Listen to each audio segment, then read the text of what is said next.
Welcome, team, to a dark series of stories audio, where 11 Labs will assist me by doing the narration with a better voice, but also my script writing to allow you to immerse yourself into a dark series with no happy endings. Today's dedicated to Benno, one of my best mates. But you can join me in comments and let me know what's the ideal length of video you require for your stimulation, for your distraction from life, for your immersion. Let me know as you subscribe to the channel, and maybe in comments you can tell me what you need from me to take you to that dark place with no happy endings.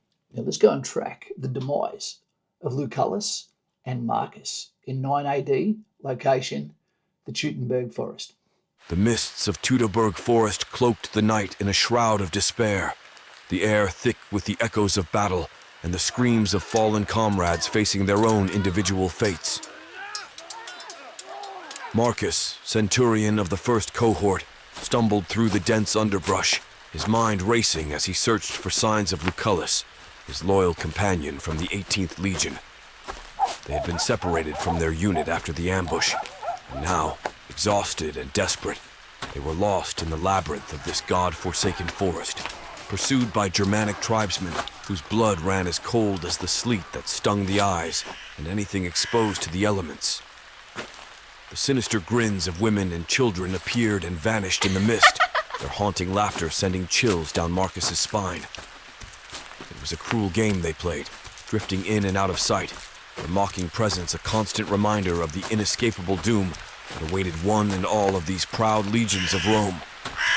Over 20,000 Romans caught in this trap stretched out over miles, and Varus, where was he? And did it even matter? Every man was fighting for himself now. All of the formations and drills were abandoned, shields lost, gold eagles nowhere to be seen. Marcus! Lucullus' voice was faint, barely audible over the cacophony of the forest. Marcus turned, relief flooding his heart as he spotted Lucullus a few yards away, leaning against a tree, his face pale and bloodied. "We must keep moving," Marcus urged, his voice hoarse with fatigue. "The tribesmen are close." Lucullus nodded, but his eyes betrayed his fear. Together they pressed on, each step a battle against the encroaching darkness. "I fear this is our last battle, Centurion. I would give anything to see the sun one last time," Lucullus stammered. "Quiet friend, the savages are close and Mars is watching.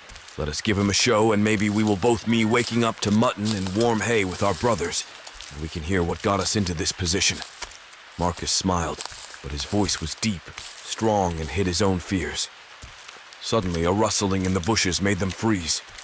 The sound of footsteps approached, slow and deliberate, followed by so many more from all directions with children and women behind the inner circle of braves, many already wearing Roman discarded and stolen armor. From the shadows emerged a warrior, his face obscured by a fallen centurion's helmet. Marcus recognized it instantly. It belonged to a comrade he had seen fall earlier that day. The centurion's crest broken and corrupted, like so many of his brothers laying face down in the mud of the Teutoburg Forest. "You are Marcus, the first centurion of the first cohort. Are you not Roman?" Adela smiled through the rain at his prize.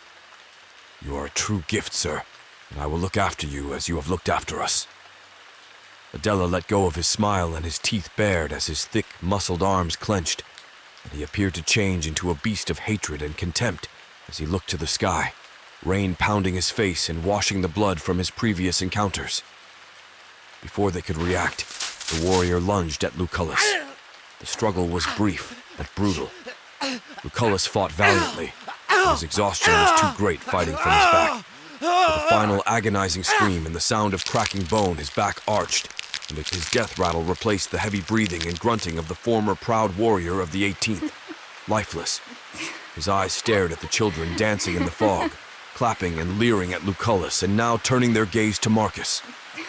Marcus stood paralyzed, his mind unable to process the horror unfolding before him. The warrior turned his gaze to Marcus, a cruel smile playing on his lips. He picked up a large rock and advanced slowly, savoring the fear in Marcus's eyes. "Do you know who I am, Centurion? I've sat beside you 100 times in the mess hall, behind you as you warmed your bones by the fire. watched you as gave the orders to cut down our people. Yes, you made me a Roman, but today, I make you a slave." Adela's face was free of anger. He simply said it the way it was and will be. "Look at my face, Centurion. I'm not here to kill you, but I will enjoy watching you and watching your gods desert you on the soil of my homeland, that your blood will give life to the crops that sustain our children, who will replace us time and time again, and vow never to allow Roman law to ever contain the spirit that separates us. My name is Adela, and I am Germanic now and tomorrow. As the gods guide us Roman now, you pay for your life of the sword."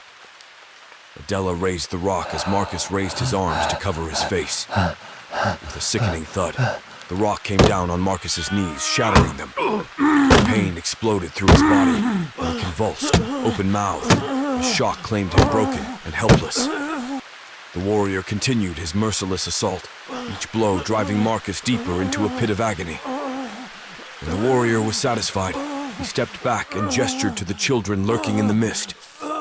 They approached cautiously at first, then with growing confidence as they saw Marcus was no longer a threat. They surrounded him, their eyes gleaming with a twisted glee. The warrior's voice was low, almost a whisper. "He is yours now. Practice your revenge."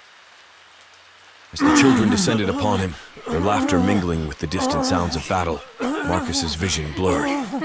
He could feel their small hands striking him, their hatred palpable. Marcus was dragged away by his broken, distorted legs that had carried him so faithfully to his own fate, and the mud of the Teutoburg Forest was his altar, a centurion brought down to a child's plaything. In the moments before darkness claimed him, Marcus found a grim clarity. The ambush, the taunting laughter, the relentless pursuit. It was all part of a lesson, a brutal reminder of the cycle of violence that consumed them all. The Romans had brought war to these lands, and now, in the depths of Teutoburg, they faced the unrelenting fury of those they had oppressed. The forest seemed to whisper its ancient wisdom. In war, there are no victors, only survivors, and even they are haunted by the shadows of their deeds. As Marcus succumbed to the pain, he understood the cruel irony of their fate. The vengeance of the forest was not just the warriors to claim, but also the children's, a new generation molded by hatred, destined to perpetuate the cycle. And so, in the heart of Teutoburg, amidst the mist and the screams, the lesson was carved into the flesh of a broken centurion, that in the endless dance of conquest and retribution, humanity's greatest enemy was itself. History holds all the answers, so let's stay immersed there. Rest in peace, Marcus. Rest in peace, Lucullus. I hope you enjoyed that immersion. Maybe you're ready to die in the next episode. Let me know as you join us in this immersion into storytelling. This is something I'm doing more for me than what I am for you. It's not cheap. Support the channel where you can. Ciao.